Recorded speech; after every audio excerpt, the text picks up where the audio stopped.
Hello everyone. आप लोगों के माइंड में ये चीज चल रही होगी कि क्या सर इस बार वेंडर चेंज होने से एग्जाम पैटर्न चेंज हो जाएगा, एग्जाम टफ आएगा, पीवाईक्यू क्वेश्चन करने से कोई फायदा नहीं होगा, सर अभी तक नोटिफिकेशन नहीं आया, क्या करें। ऐसे बहुत सारे क्वेश्चन माइंड में आ रहे होंगे। वेंडर चेंज होने से एग्जाम पैटर्न या एग्जाम के टफ होने पर क्या असर पड़ता है, उस चीज को इस वीडियो में मैं आपको समझाऊंगा। एक भी इस वीडियो को शुरू से लेकर के लास्ट तक देखिएगा। सबसे पहले हम लोग ये समझने की कोशिश करते हैं कि एसएससी ने वेंडर चेंज क्यों किया है।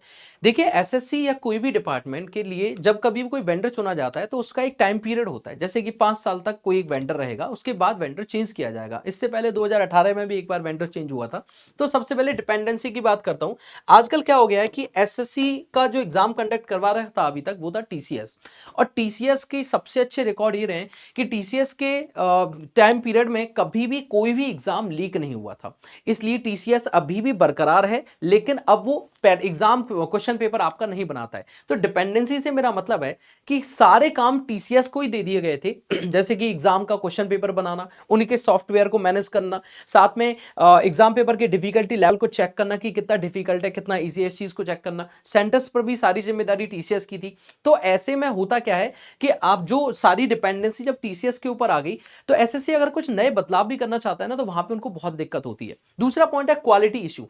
क्योंकि आपने कई बार देखा होगा एग्जाम में प्री एग्जाम थोड़ा बहुत टफ आ गया, मेंस एग्जाम काफी ज्यादा इजी आया, या एसएससी के कुछ अलग जो नॉन टेक एग्जाम्स होते हैं जैसे सीजीएल, सीपीयू एग्जाम्स वगैरह जो होते हैं, इन एग्जाम्स के अंदर भी जब देखा गया तो वहां पे ये महसूस किया गया कि कुछ छोटे लेवल के जो पेपर्स होते हैं, लाइक आपके 10th लेवल के बाद में, 10th क्लास के बाद, 12th क्लास के बाद, वो उनके एग्जाम का जो लेवल था वो 12th के बाद के लेवल से भी बहुत हाई कर दिया।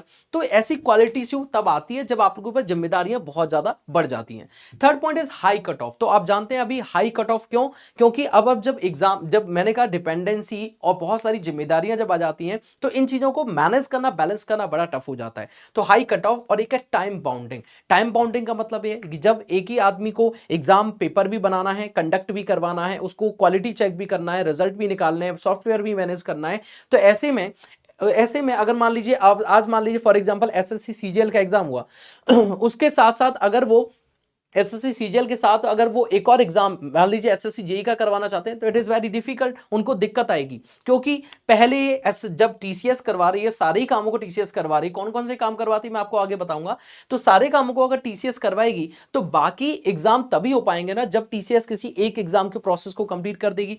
तो अब एसएससी चाहती है कि एक साल में जिस वैकेंसी को वो रिलीज करे, उस वैकेंसी से रिलेटेड जितने भी आपके प्रोसेस होते हैं, जैसे कि एग्जाम को कंडक्ट करवाना, फॉर्म फिलअप करवाना, सॉफ्टवेयर को मैनेज करना, कट ऑफ जारी करना और उसके रिजल्ट निकालना, एसएससी चाहती है कि टाइम बाउंड, एक टाइम पीरियड के अंदर उन सारी चीजों को टाइम पर करवा दिया जाए। और इसी कारण से अब एसएससी ने एक बड़ा बदलाव किया है। अब यहां पे हम लोग ये समझने की कोशिश करते हैं कि सब्जेक्ट वेटेज के ऊपर क्या फर्क पड़ेगा, इन चीजों के ऊपर तो हम लोग बाद में आएंगे। पहले समझते हैं कि अब क्या जिम्मेदारियां टीसीएस की हैं और बाकी की जिम्मेदारियां कहां पर चली गई हैं। सबसे पहले क्वेश्चन क्रिएशन की जो जिम्मेदारी है वो इन तीन कंपनीज को दी गई है, तीन आपके पास जो वेंडर्स हैं उनको दी गई, सी एंड के, integrated learning solution and Meta one को। मतलब अब ये लोग क्या करेंगे, यहां पे तीनों की तीनों मिलकर के क्वेश्चन पेपर्स डिसाइड करेंगे, क्वेश्चन पेपर बनाएंगे। लेकिन क्या ये लोग अपनी मनमानी कर सकते हैं, अपने हिसाब से बना सकते हैं? नहीं। पूरी की पूरी जो जिम्मेदारी है, पूरा का पूरा जो आपके पास में जो हक है, वो अभी भी एसएससी का ही है। एसएससी के पूरे डिसीजंस होंगे। एसएससी इनको बताएगा कि देखिए, अगर आपके पास सीएचएसएल का एग्जाम है, सीजीएल का एग्जाम है, या फिर मान लीजिए एसएससी जेई का एग्जाम है, तो उसमें कौन से स्टूडेंट बैठते हैं। जैसे एसएससी जेई के अंदर हम लोग डिप्लोमा और डिग्री वाले स्टूडेंट बैठते हैं, हिंदी मीडियम ज्यादा प्रेफर करते हैं डिप्लोमा वाले, तो उस चीज को ध्यान में रखते हुए आपको क्वेश्चन पेपर बनाना है। अगर सीजीएल का पेपर है तो आपको कौन से स्टूडेंट को ध्यान में रखते हुए पेपर बनाना है, पिछले टाइम से हम लोग कौन से पैटर्न को फॉलो करते हैं, आप उसको एक बार देख लीजिए। तो सारी चीजें अब एसएससी है वो क्या करेगा, इन सारे डिपार्टमेंट्स को बताएगा कि भाई इन सारी चीजों का ध्यान रखते हुए आपको पेपर बनाना है। तो आपको इस चीज से निश्चिंत होने की जरूरत है कि इनका कोई योगदान नहीं होता कि ये अपने मन से पेपर बना सकते हैं।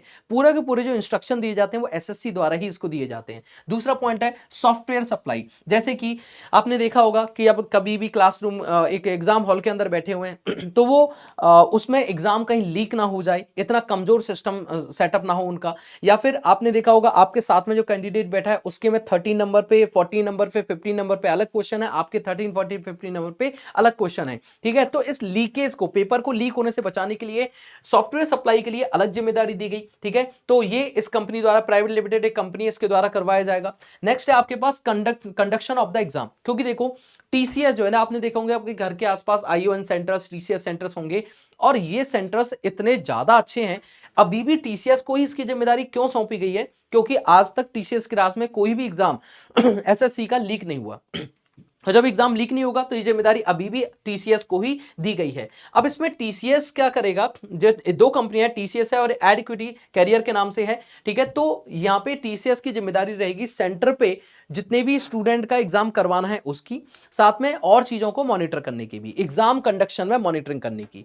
उसके लास्ट में आता है मॉनिटरिंग ऑफ द एग्जाम कौन करेगा। मॉनिटरिंग का मतलब है कि भाई जब एग्जाम सेंटर पे, आपने देखा होगा कई बार कुछ न्यूजेज आ जाती हैं, फॉल्स न्यूजेज आ जाती हैं, तो सबसे पहले इसको पकड़ा जाएगा, अर्नेस्ट एंड यंग एलएलपी को, इनको पकड़ा जाएगा कि भाई तुम वहां पर थे तो तुम्हारी क्या जिम्मेदारियां थी और तुमने क्यों नहीं निभाया, और ये न्यूज क्यों स्प्रेड हो रही है, गलत न्यूज, ठीक है। तो सबसे पहले इनको ही पकड़ा जाएगा।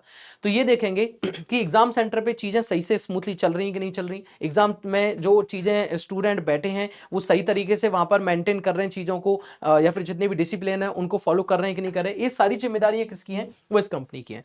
तो अभी फिलहाल में अगर मान लीजिए कोई भी इनमें से कोई भी एजेंसी अगर काम गड़बड़ करती है तो उसको आसानी से चेंज किया जा सकता है, पूरे के पूरे सिस्टम को बदलने की आवश्यकता नहीं है। ये एक अच्छा काम किया है एसएससी ने। इससे फायदा क्या होगा, जो मैंने आप लोगों को पॉइंट्स बताए कि डिपेंडेंसी खत्म होगी, कि पूरा टीसीएस के ऊपर डिपेंडेंट था, आपके पास क्वालिटी इश्यू में कोई दिक्कत नहीं आएगी। क्योंकि देखो पेपर, मान लो फॉर एग्जांपल कई बार आपने देखते हैं पेपर लीक हो गया, पेपर लीक हो गया या एग्जाम सेंटर पर कुछ गड़बड़ हुई, उसमें क्वेश्चन बनाने वाले की क्या गलती, सॉफ्टवेयर सप्लाई वाले की क्या गलती, या फिर आपके कंडक्शन ऑफ द एग्जाम की, मतलब जिसकी पर्टिकुलर गलती है, अगर वो इसके कारण से कुछ गड़बड़ हुआ तो इसकी जिम्मेदारी होगी, अगर सॉफ्टवेयर सप्लाई में कोई गड़बड़ हुई तो इनकी जिम्मेदारी होगी। तो अब फिलहाल में डिपेंडेंसी जो है खत्म हो चुकी है इनकी, ठीक है, कि ऐसा नहीं है एक ही आदमी को पकड़ा जाएगा अगर कोई गड़बड़ हुई तो, ठीक है। Point A. दूसरा, क्वालिटी इश्यू मैंने आपको बता दिया। हाई कट ऑफ जाने का रीजन क्या थे, क्योंकि वहां पे एक ही आदमी बहुत सारे काम करेगा तो उसको समझ में नहीं आएगा कि यार क्या कट ऑफ एक्चुअली में होनी चाहिए, तो वहां पे थोड़ी सी चीजों को ठीक किया जाएगा। और टाइम बाउंडिंग, मतलब एक सही समय पर आपका रिजल्ट भी जारी किया जाएगा सही कट ऑफ के साथ में, और ट्रांसपेरेंसी से काम किया जाएगा। तो ये सारे पॉइंट आई थिंक आपको समझ में आए होंगे कि कौन क्या काम करवाएगा और कितने सिस्टमेटिक वे में इस प्रोसेस को फॉलो किया जाएगा अभी एसएससी के द्वारा। अभी हम लोग ये समझते हैं कि सर सब्जेक्ट वेटेज में बदलाव आएगा या नहीं आएगा, या फिर ये भी समझते हैं कि सर इसका जो एग्जाम पैटर्न है वो बदलेगा कि नहीं बदलेगा।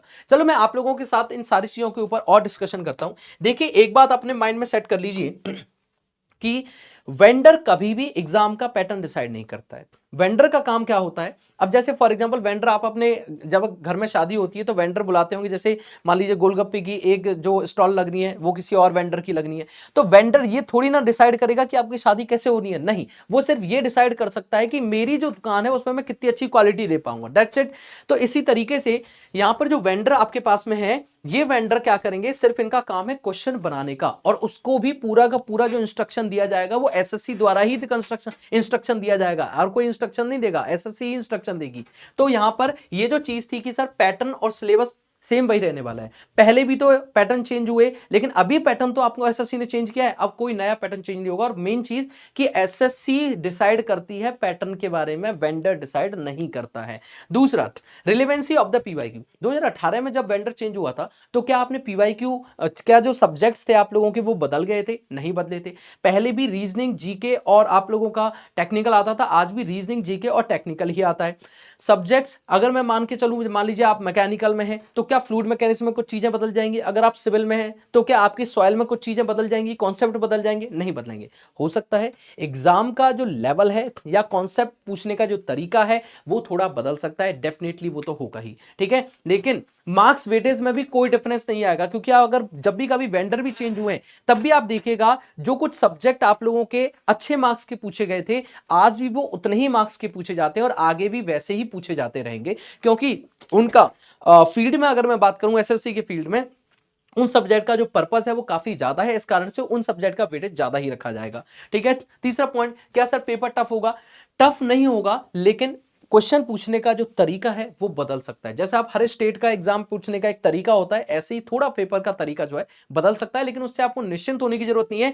पीवाईक्यू जो आप कर रहे हैं उसके ऊपर ही आप लोग फोकस रहिए, पीवाईक्यू के आधार पर ही आप लोगों का पेपर बनाया जाएगा। नेक्स्ट है आपके पास में कि सर एक पॉइंट आपके दिमाग में हमेशा आता है कि पीवाईक्यू की बुक जो है आपके पास क्या बेकार हो गई है? बिल्कुल नहीं। पीवाईक्यू के ऊपर जो आप काम कर रहे हैं लगातार करते रहिए। हो सकता है क्वेश्चन पूछने का ढंग बदल सकता है, कैलकुलेशन अप डाउन या थोड़ी सी टफ या इजी कर सकते हैं, लेकिन क्वेश्चन जो हैं वो उसी आधार पर पूछे जाएंगे। क्योंकि देखो मैंने आपको क्या बोला, एसएससी इंस्ट्रक्शन देती है, तो जब एसएससी इंस्ट्रक्शन दे रही है तो इसका सिंपल मतलब ये हुआ कि सर वो बताएंगे, किसको बताएंगे बेटा? वो बताएंगे जो आपके एजेंसीज हैं कि सर आपको देखिए इन चीजों को ध्यान में रखते हुए पेपर को बनाना है। पीवाईक्यू, और सबसे पहले क्या करेगी एजेंसी? पीवाईक्यू देखेगी भाई एसएससी ने अब तक जो क्वेश्चंस करवाए हैं, जो एग्जाम्स लिए हैं उनमें कौन कौन से क्वेश्चन किस किस आधार पर कौन कौन से सब्जेक्ट से ज्यादा पूछे गए।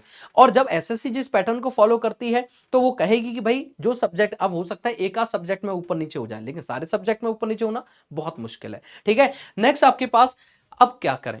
तो देखिए अभी आपके माइंड में ये चल रहा होगा कि सर एसएससी का जो पेपर है अब तो वो 4 जून को नहीं होगा। ठीक है, 4, 5 और 6 जून को जो होने वाला था अब वो पेपर नहीं होगा, नो डाउट वो पेपर नहीं होगा। लेकिन ये तो जरूरी नहीं है कि ये पेपर अब जुलाई में अगस्त में होगा, ऐसा तो नहीं है। हो सकता है पेपर जून में ही हो जाए, हो सकता है 10 जून 20 जून किसी डेट को ले लिया जाए, नोटिफिकेशन आप लोगों का जल्दी आके इसको ले लिया जाए। क्योंकि भाई अब जो डिपार्टमेंट है उसके पास जो बॉडी है डिपार्टमेंट की वो काफी ज्यादा स्ट्रांग है, तो अब उस काम को इजीली बहुत ही स्मूथली एग्जीक्यूट करवाया जा सकता है। ठीक है, तो अब आप लोगों का जो काम है वो टारगेट रखना है। आप लोग जो 80 डेज के आसपास जो आप लोगों के पास बचे हुए हैं, ऑलमोस्ट 80 डेज आपके पास में बचे हुए हैं, इन 80 डेज को आपको सही तरीके से यूटिलाइज करना होगा, जिसमें अपना टारगेट बनाना पड़ेगा। जैसे अगर आप सिविल की बात करेंगे तो सिविल में आपके पास मान लीजिए प्री में 120 नंबर का जो आपके पास 120 से 130 नंबर का टारगेट जब तक नहीं होगा तब तक काम नहीं चलेगा। आप जो है प्री के अंदर, अगर मैं इसमें भी बात करूं तो आप लोग सबसे पहले रीजनिंग वाला जो पार्ट है उसमें आप डिसाइड करिए कि रीजनिंग में आपको क्या करना है। इसके अंदर आपको 45 प्लस मार्क्स लेके चलने, जीके के अंदर आपको कम से कम 15 से 20 क्वेश्चन कम से कम लेके चलने, और टेक के अंदर आपको 60 से 70 नंबर लेकर के चलने। तब जाके आप लोग इसको 120 से 130 नंबर का जो कट ऑफ है उस तक आप आराम से पहुंच पाएंगे। ठीक है, तो ये कब होगा? जब आप एग्जाम में कम से कम 150 से 160 क्वेश्चन अटेम्प्ट करोगे ना, तब जाके आपका सीवीटी 1 यानी कि प्री क्लियर होगा। क्योंकि कुछ क्वेश्चंस गलत भी होंगे, आपस में नेगेटिव मार्किंग भी चलेगी। जब इतने क्वेश्चंस पे आप लोग ढंग से रिजिड रहोगे तब जाके आपका ये कट ऑफ आपकी क्लियर हो पाएगी। तो अभी आप इस पे फोकस रहिए। इंजीनियर्स वाला चैनल के ऊपर आप लोगों को हर एक चीज बहुत ही डिटेल में वैसे भी समझाई जाती है, तो आप बिल्कुल भी निश्चिंत रहा करिए, हर एक चीज आप लोगों को सही टाइम पर पहुंचाई जाती है। तो आपका काम है अभी फिलहाल सारी चीजों को साइड में रख के अपनी तैयारी को 100% फोकस करने का, और आप लोगों को एक बेहतर मौका मिलेगा एसएससी जेई में। इस बार जो बच्चे पिछली साल रह गए, अक्टूबर में ही आपका एग्जाम हुआ था शायद, अक्टूबर के अंदर 9, 9, 10 और 11 अक्टूबर को, और उनको इतना जल्दी मौका मिल रहा है। और अगर मान लीजिए एक महीने थोड़ा डिले हो भी गया एग्जाम, तो आप लोगों के लिए और ज्यादा बेनिफिट है। टेस्ट सीरीज लगाना चालू कीजिए, अपने एग्जाम की तैयारी करना शुरू करें। आप मेरा ऑफिशियल टेलीग्राम चैनल ज्वाइन कर सकते हैं, देवेश सर PW, और यहाँ पे मैं आप लोगों के साथ कनेक्टेड रहता हूँ, आप लोगों को सब्जेक्ट के रिगार्डिंग गाइड करता हूँ, टैग या नॉन टैग के रिगार्डिंग, और यहाँ पे मैं आप लोगों को बताता हूँ कि आप कैसे अपने एग्जाम को बहुत ही स्मूथ वे में क्लियर कर सकते हैं। चलिए, तो आई थिंक ये सारी चीजें जो हमने अभी डिस्कशन करी ये बहुत ही अच्छे से आप लोगों को समझ में आई होंगी। अगर इस वीडियो के कमेंट बॉक्स में जरूर बताइएगा कि एसएससी जेई आप लोगों में से कितने स्टूडेंट टारगेट कर रहे हैं, आप डिप्लोमा से या डिग्री से, इस चीज को मुझे जरूर बताइएगा। मिलते हैं नेक्स्ट वीडियो में, till then take care, thank you so much, all the best.